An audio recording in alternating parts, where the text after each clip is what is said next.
CBS, The Bold and the Beautiful revealed that perhaps after what Ridge did to Brooke, none of Brooke's relatives would support her to return to Ridge. Stefan has returned to Los Angeles to visit his daughters after the long separation. This time Stefan learned of the bad deed Ridge had done to Brooke. More than anyone, Stefan understood the sadness and resentment that Brooke had endured all this time.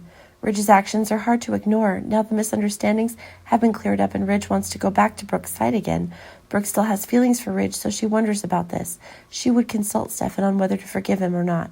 Stefan just heard Brooke mention Ridge and was not satisfied in the slightest.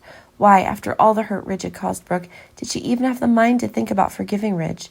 This is really absurd. Stefan vehemently opposes Ridge's desire to reunite with Ridge. Keep in mind that this is not the first time Brooke has endured the pain of Ridge. Ridge has always wanted to do his bidding, so he has hurt Brooke many times. Now that Brooke comes back to Ridge, she will be abandoned by Ridge in one day. In short, Stefan would be more supportive of Brooke dating Bill.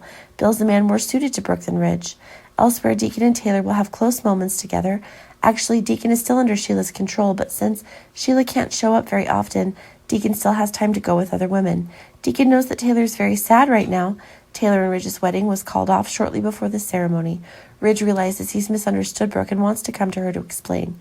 Taylor became an outcast again. This is really too cruel for her. Deacon fully understood Taylor's mood, so he volunteered to take Taylor for a walk on his large displacement motorcycle. Perhaps when Taylor can sit in this car and go for a walk, the mood will be much better.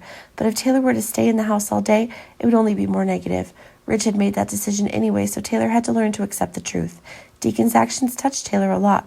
She didn't expect that one day she could be at peace in such a simple way. Sitting in the far back of Deacon, Taylor seemed to forget all the pain or humiliation that she had endured. He gave her some quiet time to think about what had happened more closely. Will Taylor and Deacon's feelings blossom after this time? Taylor's fine, but Deacon needs to deal with Sheila if he wants to be with Taylor.